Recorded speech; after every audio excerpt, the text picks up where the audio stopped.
Nah, kita menganggap pikiran itu paham kalau kita sedang main-main. Pikiran gak paham kalau kita sedang main-main. Semua dianggap beneran oleh pikiran. Boleh bergurau? Boleh, tapi hati-hati. Jangan bergurau kemudian menggunakan pikiran, dan pikiran diberi energi oleh kita. Maka walaupun itu gurauan, mungkin bisa menjadi kenyataan. Misalnya kita bergurau, ya kamu jatuh nanti. Bergurau, gimana kalau jatuh beneran? Karena pikiran tidak tahu main-main itu. Kamu main-main, tapi pikiran tidak tahu kalau itu main-main. Maka jangan main-main dengan pikiran.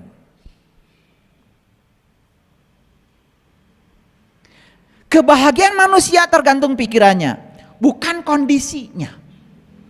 Jadi saya kasih tahu, kebahagiaan bukan soal ada uang tidak ada uang. Bukan soal ada teman tidak ada teman. Kondisi itu sebetulnya tidak berkontribusi apa-apa terhadap kebahagiaanmu. Yang berkontribusi paling besar terhadap kebahagiaanmu adalah pikiran. Jadi buat apa kita bahagia nunggu teman datang? Mau bahagia, bahagia saja. Karena kalau kau bahagia, pasti teman akan datang. Percaya sama saya. Like attracts like. Karena saat kita bahagia, kebahagiaan kita tuh mengundang teman. Walaupun kita tidak bilang kita sedang bahagia, teman akan tergetarkan oleh kebahagiaan kita dan pasti dia datang. Makanya kalian bisnis, kalian jualan. Tetapi kalian di sininya ruwet. Jualan apapun yang datang adalah keruwetan. Tapi kalau sudah bahagia, bahagia saja. Masih ada yang bertanya sama saya, kapan saya bahagianya? Ya Allah. Masih nanya sama saya kapan saya bahagianya. Saya bingung jawabnya. Dengarti wae. Jadi bahagia yang dia maksud itu adalah senang saat dia mendapatkan yang dia ingin. Itu kesenangan, bukan kebahagiaan. Bahagia itu tidak bergantung pada dapat atau tidak dapat. Itu keputusanmu, itu pikiranmu di dalam dirimu sendiri. Jadi hari ini kuliah saya ini kuliah motivasi. Penting, harusnya bayar.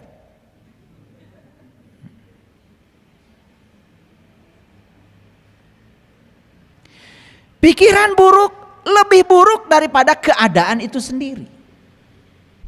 Nih, lihat saya. Bandingkan yang ada di pikiran dengan kenyataan. Ternyata kenyataan tidak pernah seburuk pikiranmu sendiri. Makanya coba lihat, orang yang berprasangka buruk pada orang lain, yang dia prasangkakan belum tentu kenyataannya seburuk yang ada di pikirannya. Kamu aja bikin teter di pikiranmu seburuk itu. Sadar? Pikiran tuh begitu mengerikan. Kalau kita menutup diri dan tidak mau membuka pikiran, kita akan menjadi orang yang tak pernah bisa belajar apa-apa. Pikiran adalah sumber dari penderitaan, sekaligus juga sumber dari kebahagiaan. Jadi sekarang kita tahu ternyata surga dan neraka itu asal muasalnya adalah pikiran. Makanya surga dan neraka bukan masalah geografis, tapi itu masalah psikologis. Iya penting. Loba nu can ngarti. Hayang nyiwit saya mah. Terus menggambarkan surga dan neraka itu tempat. Terus tempat. Selalu berfokus pada aspek geografis. Nih, kasih tahu sama kalian semua. Surga dan neraka itu psikologis, bukan geografis. Gaul atau seetik.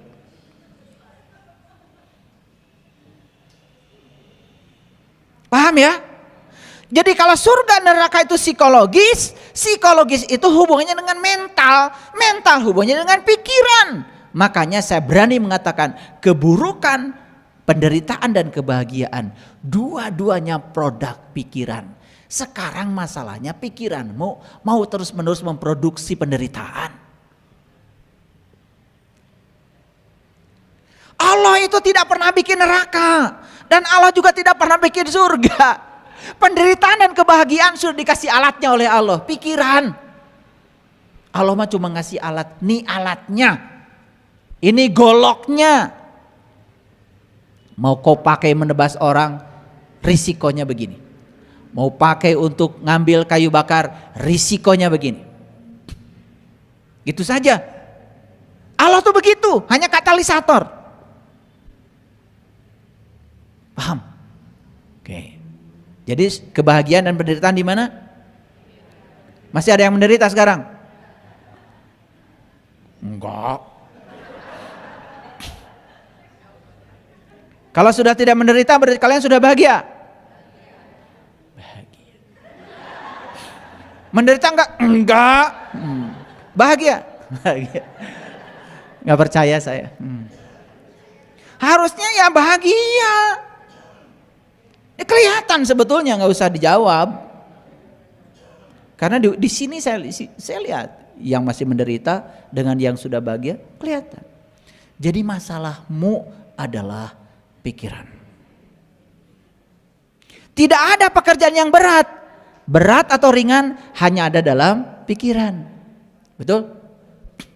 Kalian kan suka begitu. Wah, ini pekerjaannya berat. Ini pekerjaannya ringan. Saya kasih tahu ya, berat ringan itu pikiranmu.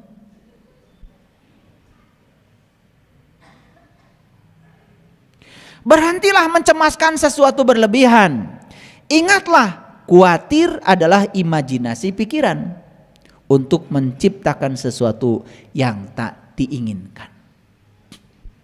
Jadi sebetulnya khawatir itu apa? Khawatir itu sekarang kita tahu itu hanya imajinasi pikiran untuk menciptakan sesuatu yang tidak diinginkan. Nah, ini lucu.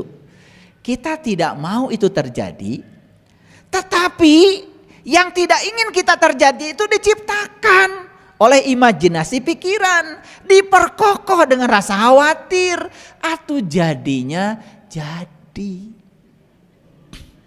Ari geus jadi nempuhkeun, ieu mah ti Allah. Ujian. Cek Allah teh, memang Allah teh dosen. Ngasih ujian sekali. Apa perlunya Allah ngasih ujian sama kalian? Jadi Allah itu tukang ngasih ujian, tukang ngasih kutukan, tukang ngasih azab. Ya Allah. Allah yang Maha Pengasih, Maha Penyayang. Nih saya kasih tahu, Allah itu tidak pernah ngasih ujian, malas meriksanya. Udah tulisanmu jelek, nggak bisa dibaca. Saya aja dosen, saya bilang sama mahasiswa saya, khusus untuk ujian hari ini tolong tulisanmu yang terbaik sepanjang hidup. Iya, sudah jawabannya nggak jelas. Nomor 1 di mana, nomor 2 di mana? Udah saya kasih kertas, nomor 1 sini, nomor 2, udah dicek, cek celok. Udah gitu tulisannya, aduh tulisan. Saya lihat tulisan itu langsung itu. Langsung mual gitu. Pokoknya saya sering bilang gitu. Bayangkan Allah ngasih ujian. Kasihan tuh Allah tuh meriksanya. Iraha Allah Mariosna. Allah gak penting ngasih ujian buat kalian. Gak penting. Allah hanya mengingatkan supaya kamu tambah baik, itu aja. Gak ada ujian. Paham ya? Ya. Berat ringan di mana? Jadi kalau gitu di hidup ada yang berat, ada yang ringan. Gak ada. Ada kesulitan gak dalam hidup? Gak ada. Udah tahu sekarang alamatnya semuanya di pikiran. Sulit di pikiran, berat ringan di pikiran. Sudah saya kasih tahu alamatnya sekarang. Jadi dalam hidup gak ada berat, gak ada ringan, gak ada kesulitan. Paham sekarang? Ya. Segala sesuatu yang kau bayangkan mungkin saja akan terjadi. Maka bayangkanlah hal-hal baik dengan pikiranmu yang positif.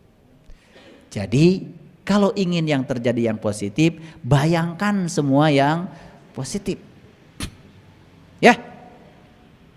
Jangan sering membicarakan yang negatif.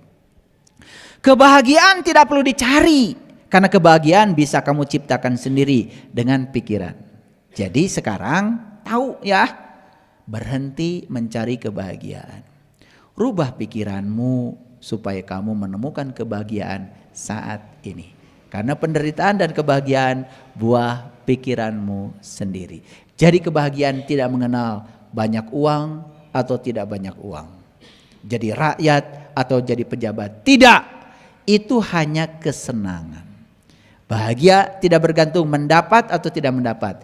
Bahagia adalah keputusanmu sendiri dalam pikiranmu sendiri. Rasa takut dan khawatirmu itu tidak nyata. Paham? Paham? Tidak nyata itu. Itu imajinasi tadi. Itu hanyalah imajinasi yang menakutkan dalam pikiran yang kamu buat sendiri. Jadi siapa yang suka menakut-nakuti kamu? Siapa? Siapa yang suka menakut-nakuti diri kita? Pikiran siapa? Pikiran kamu, bukan pikiran saya.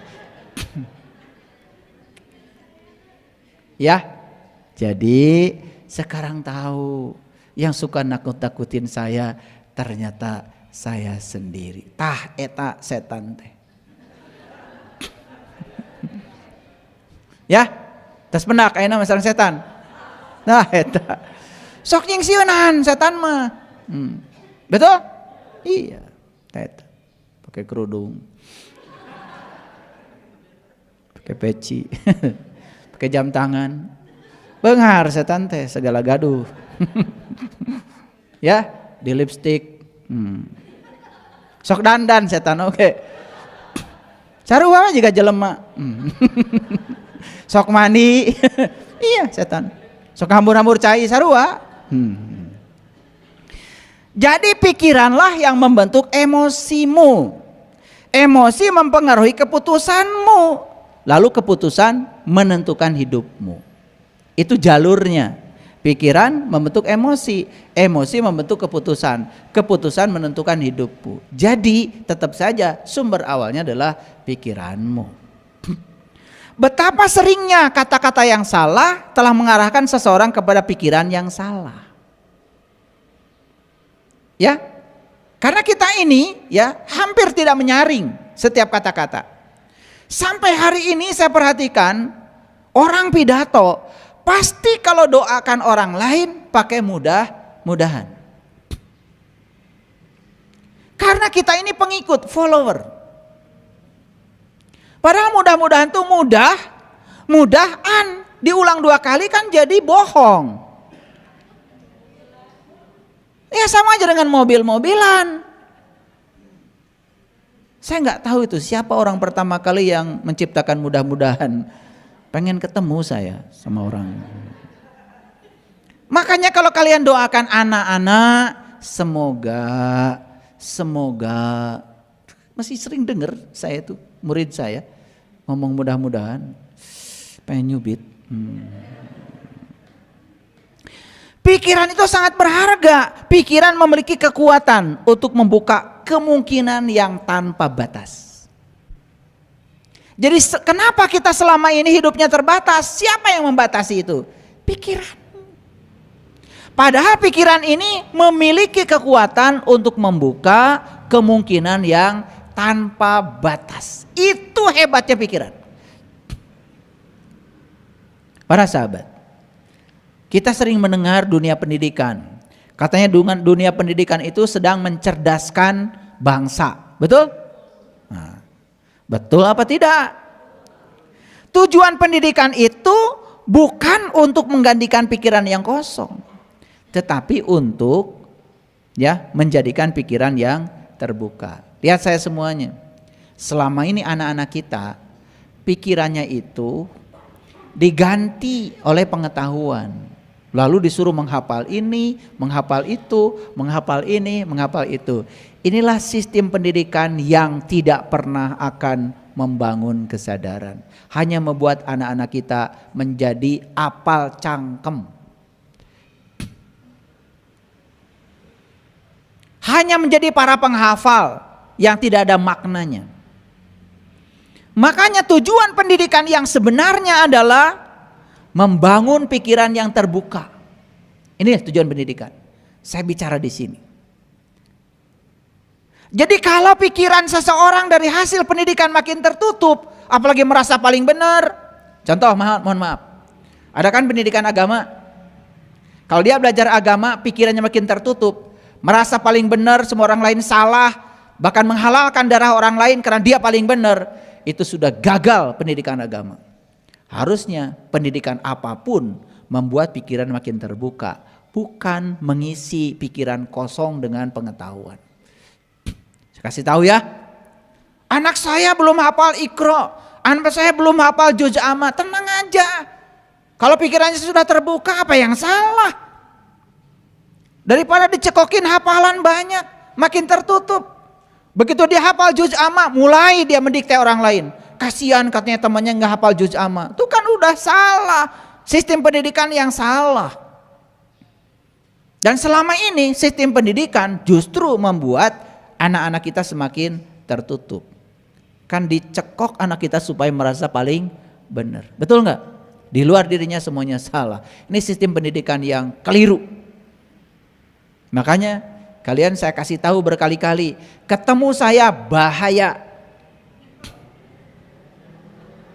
Ya kan? Karena begitu bertemu saya, pikiran kalian akan terbuka. Karena selama ini pikiran kalian tidak bahaya, karena tertutup, merasa paling hebat. Bertemu dengan saya, kalian bahaya, karena pikiran kalian jadi terbuka. Bahaya nggak? Bahaya. Terkadang bukan rasa sakit yang membuat kita menderita, tapi pikiran negatif tentang diri kita yang membuat segala sesuatu menjadi buruk. Pernah nggak mendengar kata-kata saya? Sakit itu alami dan rasa sakit itu ada. Saya juga pernah sakit. Tetapi penderitaan karena rasa sakit itu pilihan. Di sini milihnya.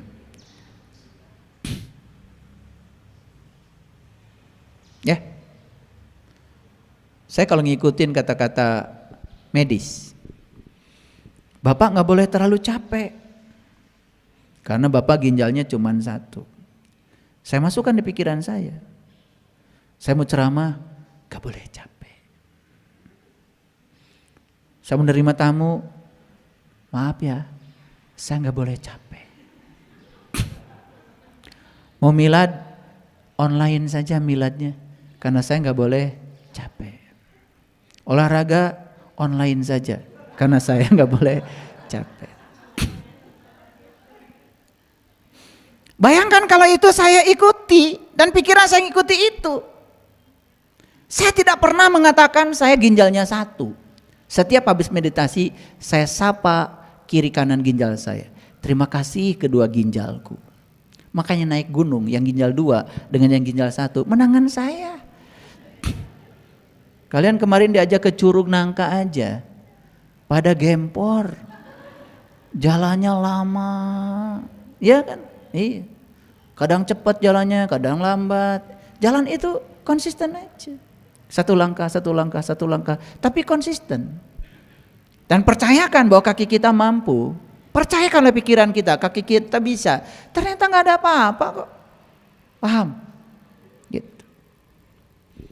Jadi inilah kekuatan pikiran. Ya, perhatikan. Antara perasaan dan pikiran harus seimbang. Terlalu banyak menggunakan logika, hati kita juga jadi mati rasa. Makanya saya dalam baca data karma sering menyampaikan pesan. Anda ini terlalu logika. Ada juga Anda ini terlalu rasa. Nah harus seimbang logika dan rasa, karena itu timbal balik. Itulah pentingnya belajar spiritual. Bukan mau memperdalam rasa, tetapi menyeimbangkan antara logika dan rasa. Itu penting. Tinggalkan pikiran yang membuatmu lemah dan peganglah pikiran yang membuatmu kuat. Kan kita suka begitu ya? Ya. Waduh, nanti kalau ya Bapak ini sudah nggak ada di kantor ini lagi. Gimana ya kantor saya? Tuh. Pikiran sedang membuat drama. Percayalah. Setiap ada yang meninggal pasti ada gantinya. Percaya. Percaya apa tidak? Iya. Makanya nggak usah dilemahkan. Jangan melemahkan situasi dengan pikiran kita sendiri. Makanya sekarang belajar selalu menguatkan pikiran. Jangan melemahkannya. Jangan diizinkan dia melemahkan. Kuatkan. Kan suka begitu. Betul? Wah, kalau saya nanti meninggal, gimana ya anak-anak saya? Langsung tuh dijawab sama semesta. Badai maut mah maut we. Nah, di pikiran teuing. Betul? Iya, karena semesta sudah punya banyak tangan kok. Kamu tidak ada ya sudah ada. Nabi Muhammad ayahnya meninggal saat beliau di kandungan. Begitu beliau meninggal, begitu beliau lahir, ibunya meninggal. Beliau besar. Betul? Itu.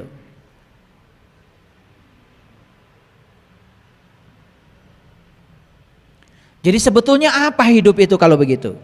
Yuk baca ini. Semua membaca dengan hati.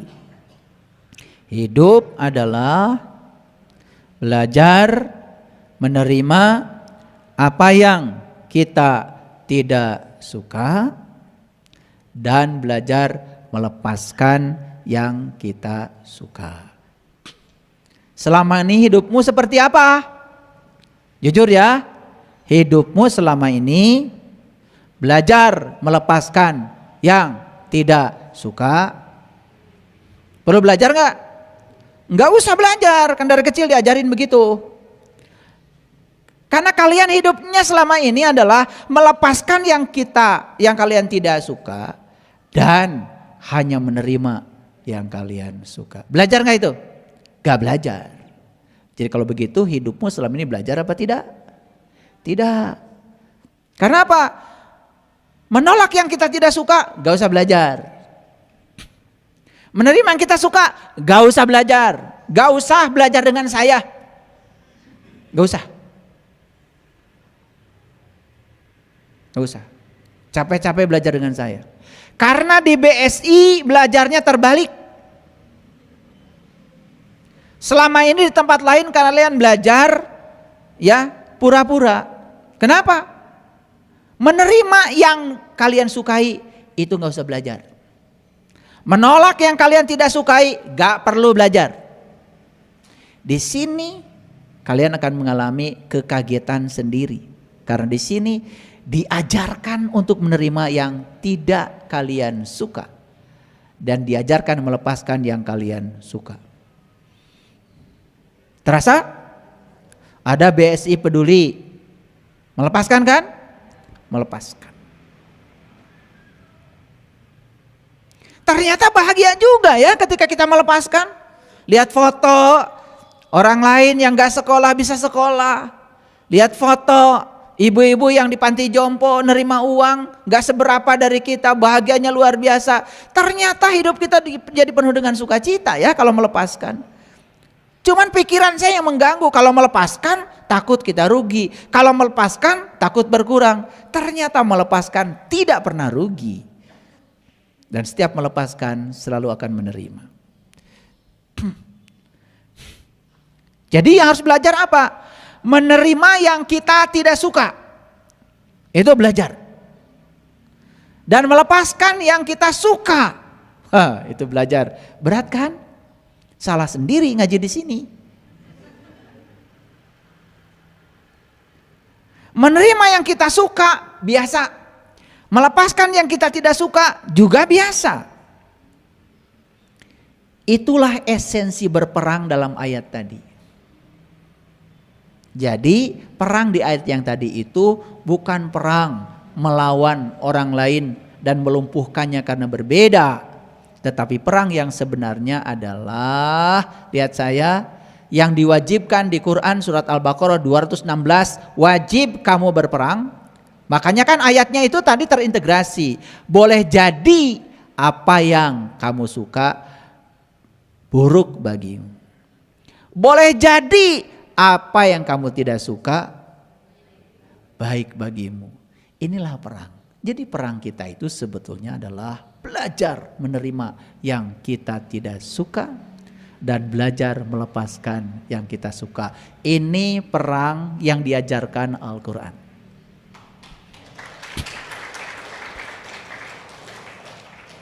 Saya sampai hari ini, mohon maaf, tidak percaya kalau ada perang suci. Bagaimana orang yang sudah mencapai kesucian berperang? Bagaimana orang yang sudah mencapai kesucian kemudian melumpuhkan orang lain yang berbeda dengan dirinya? Bukankah orang yang suci itu sudah bijaksana? Bagaimana orang yang suci masih punya dendam?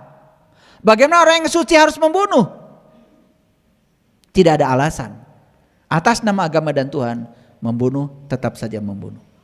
Walaupun ada kata-kata fitnah lebih kejam daripada tidak memfitnah.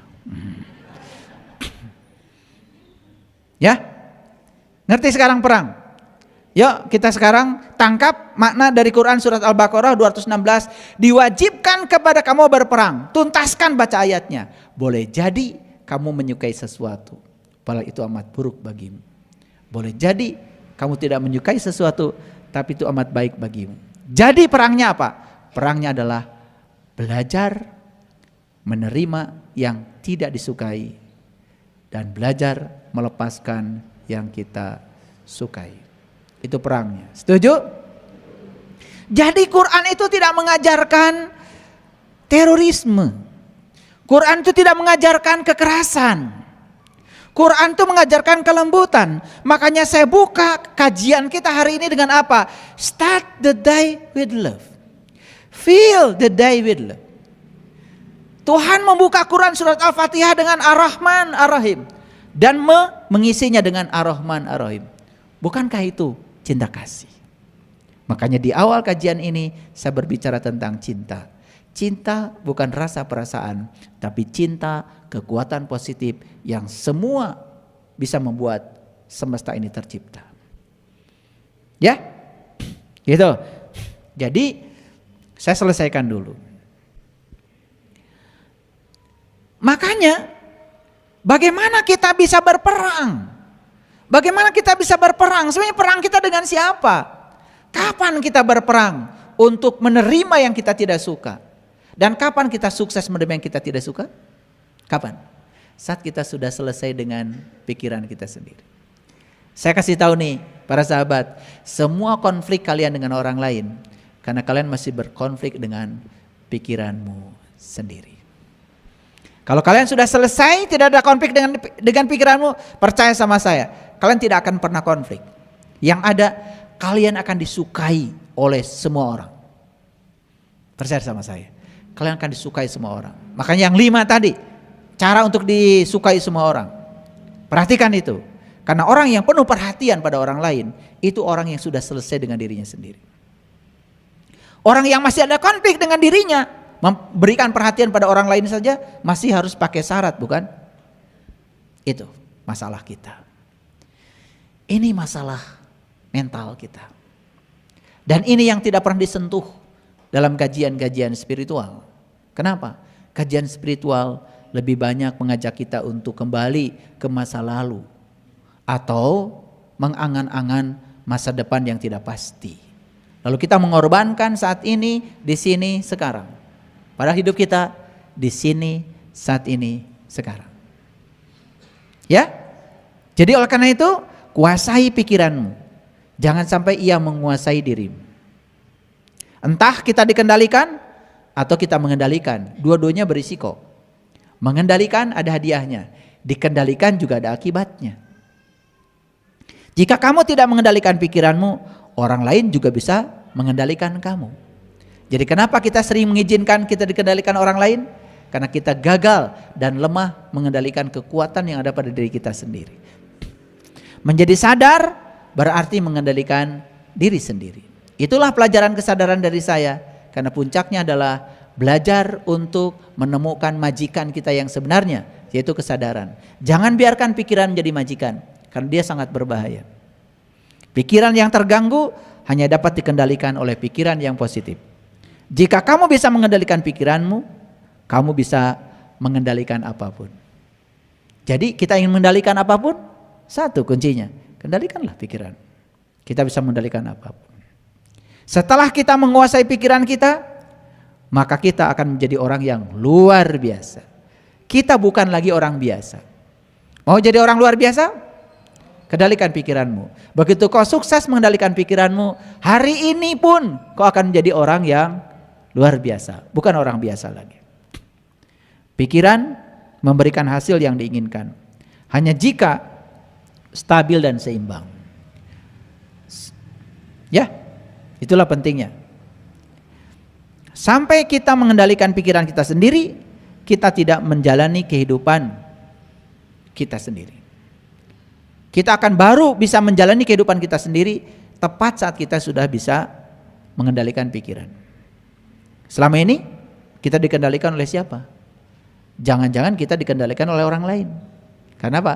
Karena kita gagal mengendalikan pikiran kita sendiri. Pengendalian pikiran adalah tentang menyaring setiap informasi sebelum memasuki otak kita. Kita tidak perlu mengendalikan pikiran. Kita hanya perlu mengalir dengan alam semesta. Nah itulah ketika kita mengalir dengan alam semesta, percayalah setiap alam menyampaikan pesan cinta kepada kita, kesadaran kita akan muncul tanpa kita berupaya mengendalikan pikiran. Ya, kemarahan dapat memberikan energi pada pikiran, tetapi hanya jika itu dimanfaatkan dan dikendalikan. Jadi hati-hati dengan amarah. Nanti ada episode sendiri, saya mau bicara tentang amarah. Karena hari ini saya tidak akan mungkin, ini harus berkelanjutan. Karena dari sini nanti, kalau ketidaksukaan ini terus menerus kita kembangkan, munculnya nanti jadi amarah. Dan amarah itu energi. Maaf kalau hari ini saya belum bisa menuntaskan bagaimana mengubah amarah menjadi cinta. Belum sampai ke situ. Karena ini baru slide yang ke berapa nih? Oh, ke-14. Saya tadi pagi itu bikin slide berapa? Saya juga nggak sadar. Oh, 27. Ya, jadi saya kalau udah ngetik itu jalan aja. Tahu-tahu udah 27. Saya baru buat tadi pagi. Dan insya Allah minggu depan kita lanjutkan. Saya akan bicara spesial minggu depan tentang bagaimana mengubah amarah sebagai energi yang sangat berbahaya menjadi energi cinta. Banyak hal yang harus kita pahami. Kenapa? Maaf, saya singgung sedikit. Jika hari ini masih ada yang sering mengatakan, saya kurang apa? Pengorbanan saya kurang bagaimana? Suka begitu? Suka begitu? Sebetulnya karena kita belum belajar memberi yang tanpa syarat. Kan suka begitu. Saya kurang apa sih sama kamu? Pengorbanan saya. Wah. Suka begitu kan? Betul? Iya. Biasa itu puisi-puisi itu keluar biasanya kalau lagi konflik. Sepertinya itu puisi yang bijaksana. Padahal sedang mencerminkan betapa Anda masih sangat tolol.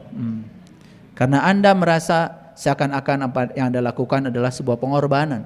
Sekarang ubah setiap pengorbanan menjadi suatu pemberian yang ikhlas. Karena yang sedang diberi pun bukan orang lain. Yang sedang diberi adalah Anda sendiri. Jadi stop. Semua yang ada di komunitas saya ini membicarakan kurang apa pengorbanan saya. Kok kamu memperlakukan saya seperti itu? Wah, itu puisi-puisi yang sangat-sangat rendah itu. Puisi kampungan. Dan tidak boleh terucap lagi di mulut orang-orang yang berkesadaran. Kalau kalian sudah melakukan sesuatu kebaikan, katakanlah kebaikan ini bukan suatu pengorbanan, tetapi suatu pemberian. Siapa yang diberi? Yang diberi adalah Anda sendiri.